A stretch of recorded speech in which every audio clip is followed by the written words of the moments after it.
وقيل للذين اتقوا ماذا أنزل ربكم قالوا خيرا للذين أحسنوا في هذه الدنيا حسنة ولدار الآخرة خير ولنعم دار المتقين جنات عدن يدخلونها تجري من تحتها الأنهار لهم فيها ما يشاءون كذلك يجزي الله المتقين. بسم الله الرحمن الرحيم. السلام عليكم ورحمة الله وبركاته. إن الحمد لله نحمده ونستعينه ونستغفره ونعوذ بالله من شرور أنفسنا ومن سيئات أعمالنا من يهده الله فلا مضل له ومن يضلل فلا هادي له أشهد أن لا إله إلا الله وحده لا شريك له وأشهد أن محمدا عبده ورسوله لا نبي بعده. Insyaallah kita akan melanjutkan kajian tafsir surat Al-Buruj. Bisa diingat terakhir ayat berapa ya? Pasnya pas di ayat ke 6 bukan? Atau berapa? Atau 5 sekarang? Kisah Ashabul Ukhdud waktu itu. Mungkin kita mulai dari ayat ke 8 ya. Yaitu kisah Ashabul Ukhdud yang sudah kita ceritakan di beberapa pekan lalu. Mulai dari ayat وَمَا نَقَمُوا مِنْهُمْ إِلَّا أَن يُؤْمِنُوا بِاللَّهِ الْعَزِيزِ الْحَمِيدِ الَّذِي لَهُ مُلْكُ السَّمَاوَاتِ وَالْأَرْضِ وَاللَّهُ عَلَى كُلِّ شَيْءٍ شَهِيدٌ. Di sini akan kita mulai insyaallah setelah telah terceritakan Ashabul Ukhdud, yaitu di zaman dahulu orang-orang yang beriman ini dimasukkan ke dalam liang besar berisikan api yang membara, berkobar, disebabkan mereka beriman kepada Allah, beriman kepada Rabb-nya anak muda yang telah dipanah oleh raja ya. Disebabkan anak muda ini dengan ceritanya berurutan itu bisa menyembuhkan dengan izin Allah penyakit ya, yang dialami oleh banyak manusia, bahkan oleh menteri dari raja tersebut. Namun menteri tersebut tetap beriman, dan anak muda ini berguru kepada seorang rahib yang beriman ya. Akhirnya mereka semua dimatikan oleh raja yang zalim ini, dan kemudian penduduknya yang kemudian sebanyak itu mereka beriman setelah menyaksikan kekuasaan Allah melalui anak muda ini, mereka pun dibakar di dalam api ya, dipanggang. Penyebabnya apa? Penyebabnya وَمَا نَقَمُوا مِنْهُمْ إِلَّا أَن يُؤْمِنُوا بِاللَّهِ الْعَزِيزِ الْحَمِيدِ. Dan tidaklah mereka naqamu minhum, yaitu tidaklah pasukan-pasukan raja ini mengazab dan menyiksa rakyat ini, tidaklah ada alasan kecuali apa alasannya? Illa ayyuminu billahil azizil hamid. Alasannya hanyalah apa? Mereka beriman kepada Allah saja. Karena beriman kepada Allah maka diuji seperti itu.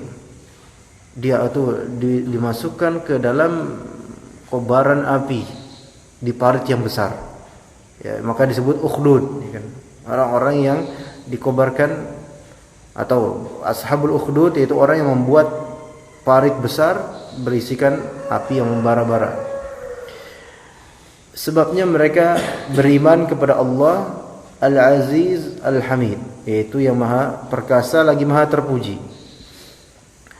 Nah, di ayat 8 ini tafsirannya wahum ala ma yaf'aluna bil mu'minina min at-ta'dzibi.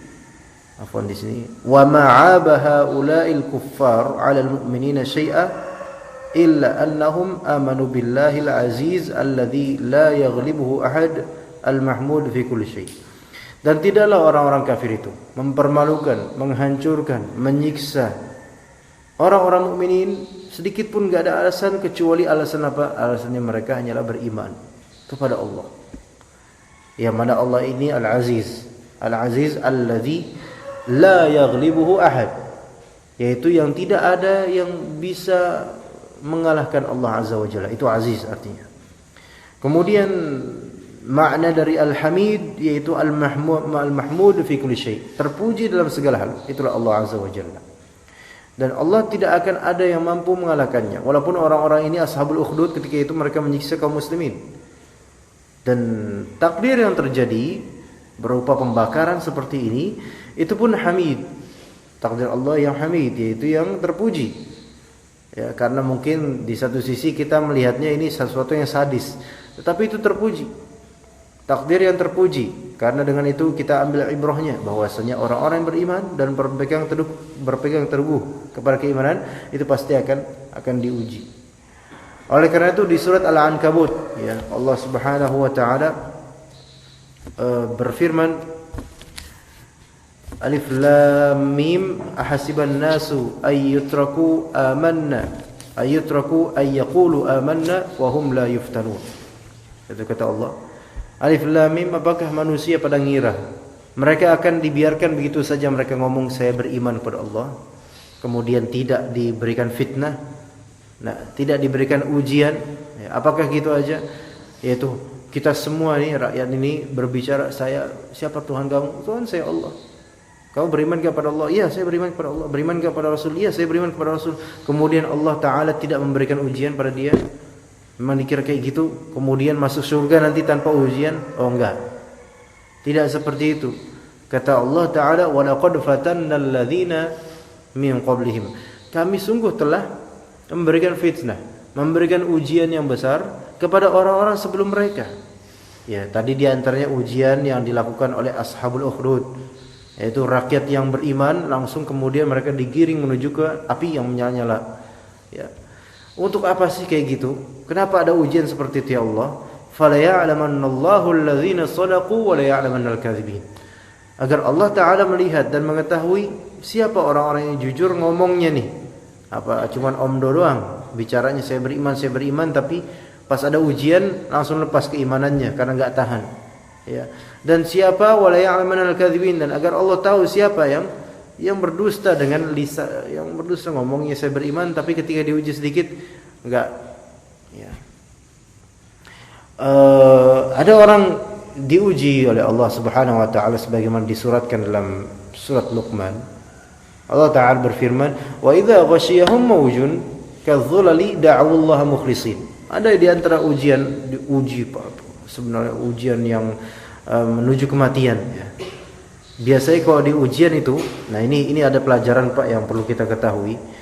Ketika kita hidup dalam kenikmatan, enak, lapang, itu biasanya kita kufur nikmat. Manusia kayak gitu tuh. Kenapa? Karena syaitan menggandrungi kita dan mengajak kita dan menunggangi kita tuh supaya kita kufur nikmat. Ya. Tetapi ketika kita dalam masa ujian, ya, syaitan enggak bakal bantuin kita, dia kabur. Makanya ketika wa idza ghasyiyahum mawjun kadzulali da'u Allah mukhlishina lahuddin.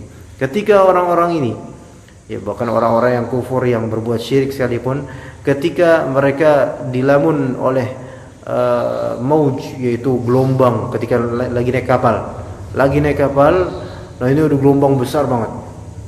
Ya, kadzulal, seperti gunung gelombang itu. Jadi kayak gunung, serem gitu. Nah, da'u Allah mukhlishin lahuddin. Mereka tiba-tiba apa? Semua manusia yang di kapal itu langsung minta sama Allah, ya Tuhanku, ya Tuhanku. Langsung bertauhid semua. Langsung minta semua sama Allah. Kembali ke fitrah. Kenapa? Ketika itu setannya lagi kabur. Itulah setan kayak gitu tuh. Pas kita lagi kaya, lagi enak, lagi kuat, itu setan akan datang kemudian membuat kita kufur nikmat. Tapi ketika kita lagi kesulitan tuh, mana mau setan bantu? Enggak mau bantu. Dan enggak bisa bantu. Karena syaitan dari kalangan jin gak bakal bisa mengubah gelombang laut, gak bisa. Yang hanya mampu melakukan itu hanyalah Allah Azza wa Jalla. Nah kan, itulah ketika misalnya kalau kita berteman dengan syaitan, maka syaitan hanya akan membantu kita menuju ke keburukan. Kata Allah Subhanahu wa taala, syaitan ya'idukumul faqra. Ya, syaitan itu hanya menjanjikan kepada kalian kefakiran, kehancuran. Nah, pas kita mau hancur, syaitan berlepas diri. Ya. Makanya banyak orang ketika ditimpa kesulitan keluar keimanannya tuh, baru kedengaran keimanannya. Ya. Jadi di sini ada faedah juga bahwasanya seringkali ujian itu membuat orang-orang yang tadinya enggak beriman jadi beriman. Allah Ta'ala kadang memberikan ujian berupa sakit, ya. Tapi dengan sakit itu akhirnya dia tidak punya apa-apa lagi selain Allah Azza wa Jalla. Akhirnya dia baru sadar. Itu betapa banyaknya orang seperti itu. Ya, yang ketika hidupnya itu sia-sia, foya-foya, ya. Kemudian ketika di ujung hayatnya baru dia ngerasa dengan kerentaan dia, saya hanya punya Allah Azza wa Jalla. Harta yang saya punya semuanya itu enggak bisa membuat saya sehat, ya kan? Oleh karena itu dalam sebuah hadis yang masyhur dan sahih diriwayatkan oleh Imam Ahmad dan lainnya dengan sanad yang sahih, yaitu ada seorang bapak tua, ya, di zaman dahulu, zaman Bani Israel, ya. Itu ada seorang bapak tua ini ketika hidupnya, ya, dikatakan oleh Nabi SAW asrafa ala nafsihi, yaitu kebangetan lah, enggak punya amal, enggak pernah ngapa-ngapain. Ya, kalau misalnya zaman sekarang mungkin ya udah isinya tuh kayak minum aja gitu, preman lah gitulah, enggak punya amalan, terus begajulan lah pokoknya hidupnya. Padahal udah punya anak, udah punya istri, sampai anaknya gede. Dan kemudian di penghujung hayatnya bapak ini sadar akhirnya bahwasanya saya ini hidup kok main-main kayak gini, ya. Nah, mulai di situ ketika udah tua renta baru mulai sadar tuh, insaf akhirnya. Insaf, kemudian minta maaf sama anak-anaknya. Wahai, dikumpul sebelum wafat nih, ya, dikumpulkan anak-anaknya. Anak-anakku, apakah bapak ini baik di mata kalian? Artinya bapak mau minta maaf sama kalian karena selama ini udah nggak benar ngasuh kalian, nggak benar, kemudian mungkin nafkahnya juga nggak tunai gitu kan. Maka apakah bapak ini baik di mata kalian? Menjelang kematian ini kan tentu aja anak langsung hadir hatinya. Wahai bapak itu baik di mata kami. Padahal ya kayak gitu dulunya. Tapi dimaafkanlah anak-anaknya. Ya, bapak ini akhirnya sadar. Kemudian bapak ini mewasiatkan, wasiat yang tidak boleh ada sekarang, nggak boleh. Tapi zaman ketika itu boleh. Wasiatnya apa? Wahai anak-anakku, nanti kalau saya mati, tolong bakar saya. Bakar jasad saya, dibakar sampai menjadi debu, ya. Afwan, abu, ya. Bakar jasad saya, nanti kalau jadi abu, tolong terbangkan di rih, di di angin-angin, dan satu lagi ada yang diterbangkan di laut, ya. Fil rih wal fil bahr, di angin dimanapun dan di laut, ya. Ya, setelah itu mati, wafat, kemudian anak-anaknya pun menjalankan wasiat. Kalau zaman sekarang nggak boleh, karena apa? Karena tidak boleh membakar jasad manusia, ya. Dan itu merupakan bentuk penyerupaan terhadap orang-orang kafir juga. Ya, kalau sekarang nggak boleh. Kalau dulu waktu itu mungkin syariatnya beda, nabinya beda. Tapi ini bapak-bapak ini muslim, gitu kan. Cuman ya kayak gitu muslimnya, muslim abangan dan kebanyakan maksiat, gitu kan. Dan mungkin di akhir hayatnya ini mau taubat dan saking takutnya pada Allah tuh, nanti kemudian dibangkitkan bapak ini. Allah Subhanahu wa taala kelak akan menyuruh bumi dan juga laut untuk mengumpulkan berkas dari abunya bapak ini. Maka dikumpulkan dengan izin Allah, dengan kuasa Allah, kun fayakun, gitu kan. Akhirnya terkumpul dan jadilah bapak itu lagi. Kemudian menghadap kepada Allah Azza wa Jalla. Ketakutan bapak itu. Engkau kenapa? Kan engkau ketika itu sebelum mati malah melakukan hal seperti itu, yaitu berwasiat dengan hal semacam itu. Kenapa wahai bapak? Jawaban bapak itu cuma satu, ringkas. Khasyataka ya Rabbah. Saya cuma takut sama engkau ya Rabb. Itu, dan itu kalimat yang jujur keluar dari bapak ini. Itu apa? Saya tuh kayak gitu saking takutnya saya sama engkau ya Allah. Ya, karena apa? Karena udah kelampau batas maksiatnya dan saya takut banget. Makanya sebelum wafat itu bapak itu mengatakan, bahasa Indonesianya aja, aku bahasa Arabnya takutnya salah. Seandainya Allah menemukan saya, wahai anak-anakku, maka pasti Allah akan mengazab saya dengan azab yang tidak pernah dia azab pada siapapun. Maksudnya saking ingat saya tuh jahat banget dulunya. Terus kalau saya dibangkitkan pasti saya bakal diazab dengan azab yang keterlaluan, yang paling besar gitu. Nah, itu ketakutan kepada Allah Azza wa Jalla ketika itu dia. Maka setelah menjawab khasyataka ya Rabbah, saya cuma takut sama engkau, saya takut ketemu sama engkau di hari ini, ya. Maka habis itu Allah ampuni semua dosanya dan Allah masukkan dia ke surga, ya. Tadi ini kayak ujian, ya. Apa hubungannya dengan ujian, Pak? Ya. Hubungannya adalah bahwasanya manusia biasanya diuji dengan maksiat. Ya. Namun kemudian setelah berlaku maksiat tersebut, dia diuji dengan efek dari maksiatnya. Ya, betapa maksiat itu menghancurkan kolbu dan juga menghancurkan jasad kadang-kala atau seringkali. Nah, ketika hancur itu jasad, maksudnya mulai keropos jasadnya disebabkan maksiat, mulai dari saat itu tuh sadar tuh. Kadang-kadang kayak gitu. Ya. Kadang-kadang orang udah enak tuh maksiat, nanti baru dampak dari maksiat beberapa tahun mendatang, pas kena dampaknya sakit, berbaring di rumah sakit, baru ketika itu dia ingat, oh iya saya ini gara-gara itu, ya Allah, ternyata hikmahnya di sini. Nah, itu lebih baik Pak, dikasih kayak gitu dibandingkan maksiat terus jalan dan disehatkan oleh Allah, dienakin, terus datang kekayaan, terus datang harta, terus datang kesehatan, tuh enak. Tapi dia habis itu terlampau terus sampai kemudian tiba-tiba Allah wafatkan dalam keadaan bermaksiat. Na'udzubillah, itu malah itu enggak enak tuh. Lebih enak mending sakit dulu lah. Dari sakit itu kemudian baru ingat, ya Allah. Nah, kan itu lebih enak tuh. Nah, walaupun sebenarnya tentu tidak ada yang enak ya dari efek dari maksiat. Tapi ini tadi orang-orang ini yaitu ashabul ukhdud memberikan cobaan dan ujian kepada siapa? Kepada orang-orang beriman ini disebabkan apa? Cuman disebabkan keimanan mereka. Dan itulah konsekuensi keimanan. Keimanan itu akan dan harus teruji di dunia ini. Harus. Semakin besar keimanan, semakin besar ujian. Kata Rasulullah sallallahu alaihi wasallam, asyaddun nasi bala'an al-anbiya. Paling besarnya bala terhadap manusia itu para nabi. Paling besar cobaannya. Ujiannya paling besar. Kenapa? Karena Nabi ini keimanannya itu paling tinggi di antara semua manusia. Maka kata Rasulullah SAW, "Fa'in kana fi qalbihi atau fa'in kana fi dinihi salabah, zida lahul bala." Kalau misalnya ada seseorang di kalbunya, agamanya dia itu ada kekerasan, maksudnya kekerasan di sini kekuatan beragama, maka ditambahkan ujian oleh Allah Azza wa Jalla. Jadi semakin besar keimanan, semakin besar pula ujian. Jadi ujian itu ala qadri dinihi. Ujian terhadap manusia itu sesuai dengan kadar manusia itu sendiri, kadar agamanya manusia. Kalau agamanya kata Rasulullah SAW, fa in kana fi dinihi riqah. Kalau misalnya di agamanya itu ada riqah, ketipisan keimanan, maka khufifa, diringankan ujiannya. Kenapa? Kalau misalnya ujian ditambah, enggak kuat dia, kufur nanti dia. Dan betapa banyaknya juga kayak gitu. Ujian itu ringan, tapi karena keimanan yang sangat tipis kepada Allah Azza wa Jalla, akhirnya kufur dia jadinya gara-gara ujian yang ringan. Ya, betapa adanya orang diuji hanya dengan apa? Diuji hanya dengan mungkin warna kulit yang tidak putih. Dan itu membuat dia terbayang-bayang perkataan orang, dia nanti bakal bilang saya itu kulitnya enggak bagus.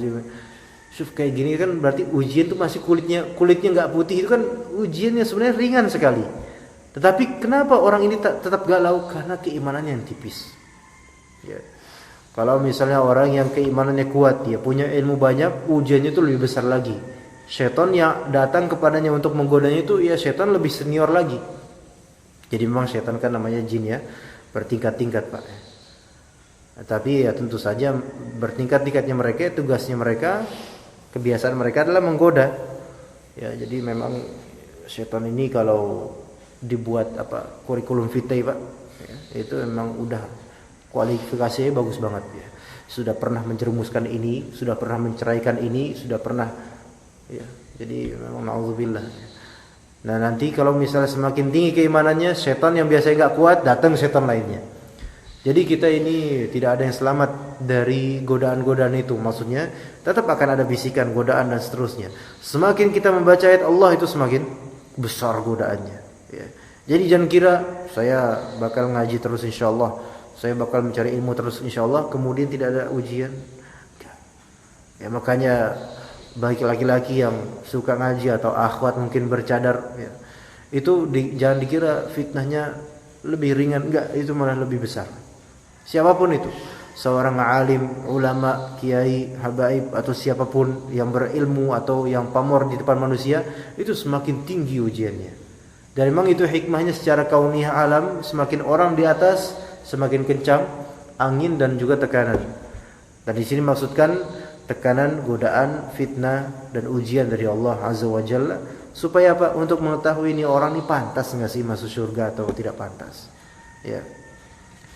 Dikatakan oleh Allah Azza wa Jalla di ayat ke-9 di surat Al-Buruj, mensifati dirinya yaitu alladzi lahu mulkus samawati wal ard wallahu ala kulli syai'in syahid.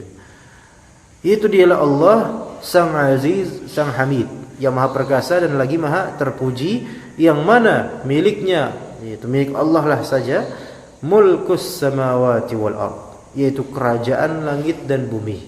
Nah, kerajaan langit dan bumi. Kita mengerti samawat ini jamak. Ya, berarti maksudnya sab'a samawat, 7 lapis langit, yang mana yang paling rendah dinamakan as-sama' ad-dunya. Langit dunia itu yang kita lihat sekarang tuh langit dunia, dan itu paling rendah itu. Tapi sekarang pertanyaan, Pak, ard ini kan dianggap satu ya, walaupun 7 lapis nanti bawahnya, satu bola gitu kan, ard. Ard ini kehidupan dunia di situ tuh. Kehidupan dunia berarti kehidupan paling rendah ya, Pak. Dan di atas dari semua bumi ini itu ada langit. Dan lapisan langit 7 langit. Dan dikatakan antara satu langit dengan langit lainnya diriwayatkan sampai ratusan tahun perjalanan yang kita tidak akan bisa menggapainya. Berarti bumi itu kecil sekali, dan langit itu maha luas ya dengan izin Allah. Tapi kalau kita bayangkan, ada pertanyaan, apakah matahari yang mengelilingi bumi atau bumi yang berputar? Nah, itu kan pertanyaan tuh. Itu yang pertanyaan selama ini banyak kaum muslimin yang berkiblat pada jawaban pertama, ada yang berkiblat pada jawaban kedua. Kalau sesuai dengan ayat Al-Qur'an, wallahu a'lam, dan sesuai dengan ayat Al-Qur'an adalah yang sahih adalah bumi ini diam, enggak bergerak. Yang mengelilingi apa? Matahari beredar, bergugusan bintang-bintang dan langit-langit. Ya. Makanya itu bumi ini kan kata Allah Azza wa Jalla. Ya. Wa alqa fil ardi rawasiya an tamida bikum. Allah Ta'ala kemudian menaruh apa? Menaruh di muka bumi ini rawasiya. Rawasi ini adalah gunung-gunung. Nah, gunung-gunung ini seperti paku an tamida bikum, supaya kalian itu tetap balance di dunia, di bumi ini. Bumi ini nih bisa balance dan tidak bergoyang kemana-mana disebabkan Allah Ta'ala memancangkan rawasiya, yaitu gunung-gunung. Wal jibala arsaha, gitu kan? Gunung-gunung Allah pancangkan itu supaya gravitasi dan balance-nya tetap ada, sehingga manusia ini tidak terbang-terbang kemana-mana. Dan bumi ini tidak bergerak, karena bumi ini sekali bergerak ya gempa kan. Dan ini ada pergerakan bumi yang bersifat umum dan ada pergerakan yang bersifat parsial khusus. Kalau pergerakan bersifat parsial ini, yaitu goncang-goncangan misalnya di Ciamis gitu kan, atau belakangan ini ada berita di mana ya, saya lupa ya, Cianjur apa mana gitu, gempa gitu kan. Ini gerakan yang kecil sekali. Kalau gerakan yang umum, bumi itu nanti di hari kiamat, dan ini yang sahih seperti itu. Jadi bumi ini diam, Pak. Lah terus yang bergerak mana? Kita tiap hari melihat pergerakan awan dan sebagainya. Lah itu langit itu bergerak, awan, matahari, mereka itu berputar mengelilingi bumi dengan peredaran yang Allah Ta'ala tentukan sampai ila ajalin musamma, sampai waktu yang telah Allah bataskan. Kalau diperhatikan, bumi itu kecil, Pak ya. Dan isinya itu manusia, hewan, jin, dan malaikat-malaikat yang mencatat amal dan seterusnya. Kecil sekali dibandingkan dengan langit yang terlampau besar. Tetapi Allah Subhanahu wa Ta'ala kan telah menegaskan bahwasanya Dia memuliakan manusia. Subhanallah. Bumi ini diciptakan untuk siapa? Manusia. Di-prepare dan disediakan oleh Allah untuk manusia. Huwallazi khalaqalakum ma fil ardi jami'a. Dialah yang menciptakan segala yang ada di muka bumi ini semuanya untuk engkau wahai manusia. Sudah disediakan tuh, kecil dari Allah disediakan dengan segala macam kenikmatan di bumi itu, manusia di situ tinggal. Dan langit semua ternyata mengikuti bumi ini, mereka beredar. Memiliki peredaran was-sama'i dzatil buruj. Langit ya memiliki gugusan bintang-bintang yang beredar mengelilingi bumi ini.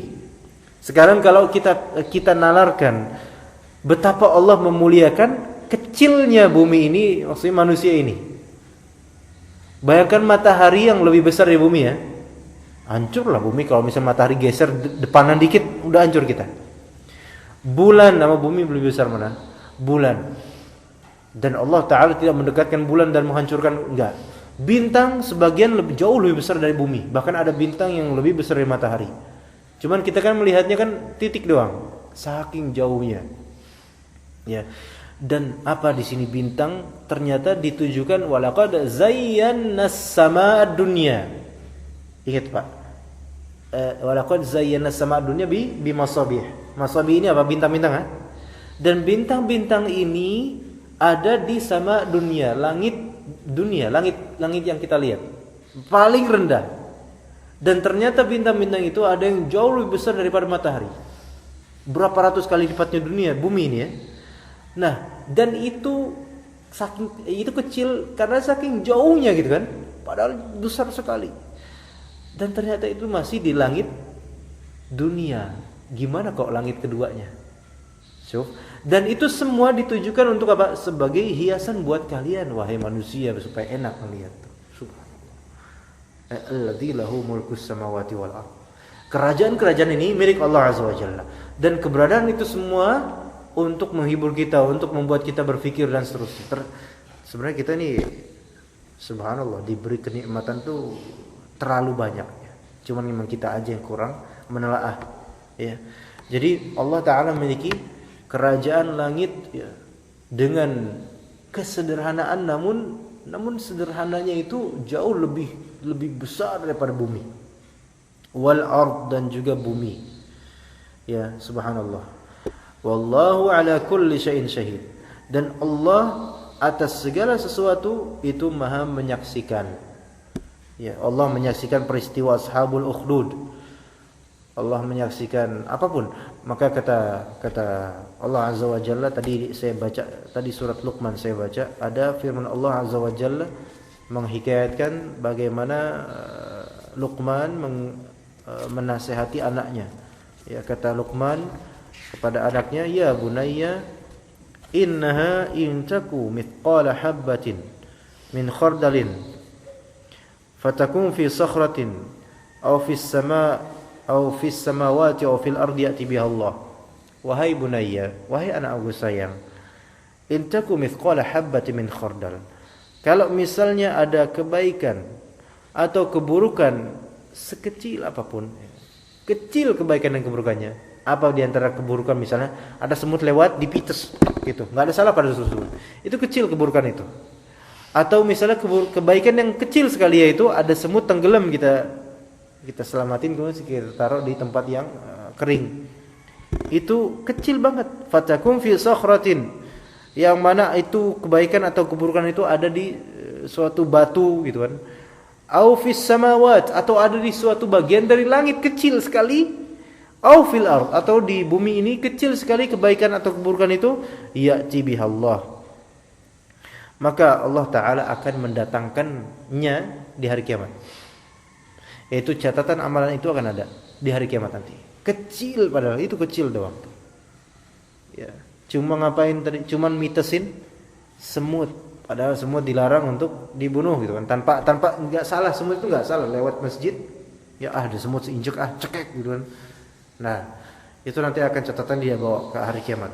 Ya'ti bihallah, ya.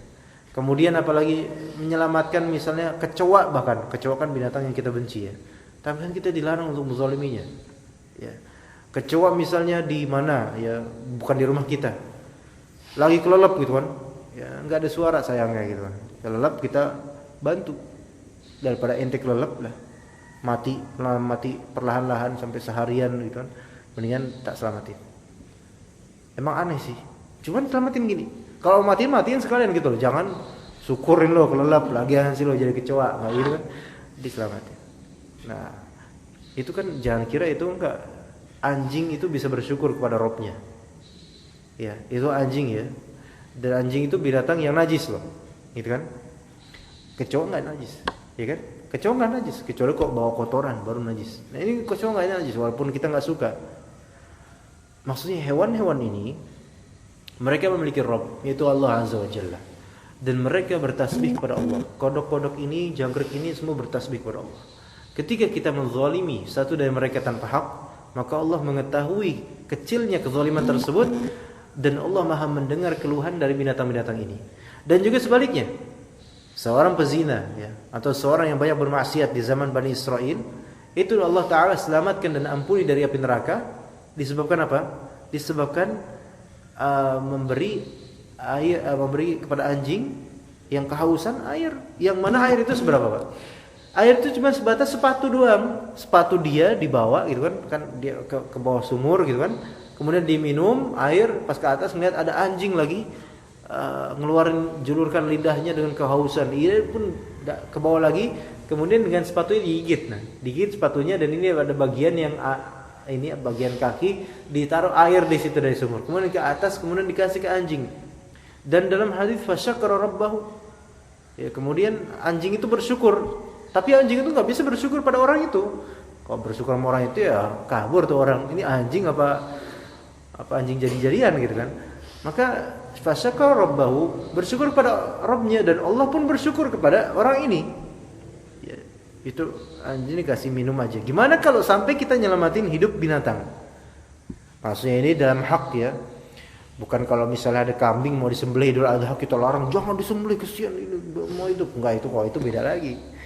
Ini maksudnya di sini ketika binatang tersiksa atau terancam kematian yang seharusnya tidak mati gitu kan, maka kita selamatkan seperti tenggelam, kelelep ya, atau hampir ketabrak di jalanan kita selamatin.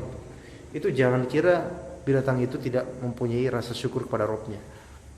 Binatang itu akan bersyukur kepada Rabb-nya dan Allah Ta'ala akan memberikan kebaikan. Ya, bisa jadi seseorang yang dulunya kafir, ya, kafir.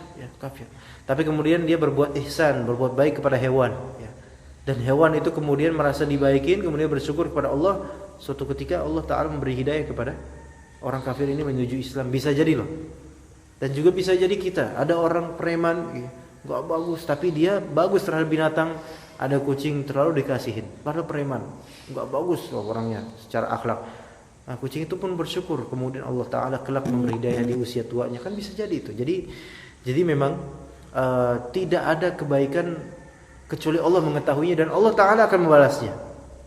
Kecuali kalau kebaikan itu dilakukan oleh orang yang tidak beriman kepada Allah dan dia mati dalam keadaan kafir, itu haba mansura kata Allah. Enggak ada faedahnya kebaikan itu.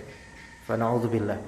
Jadi tadi alladzi lahu mulkus samawati wal ard wallahu ala kulli syai'in syahid. Allah Ta'ala Maha menyaksikan atas segala sesuatu, umum apapun itu sesuatunya.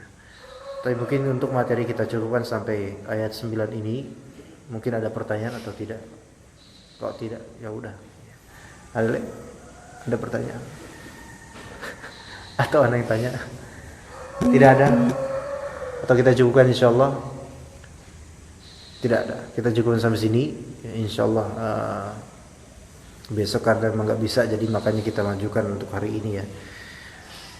Mudah-mudahan pekan depan bisa, tapi malam Jumat mungkin belum bisa karena harus ke UIN ya, ngajar di sana. Jadi mungkin hari Ahad pekan depan baru bisa kita lanjutkan ayat ke 10 insyaallah taala ya. Kita tutup saja majelis ini dengan doa kafaratul majlis. Subhanakallahumma bihamdika asyhadu an la ilaha illa anta astaghfiruka wa atubu ilaik. Wassalamualaikum warahmatullahi wabarakatuh.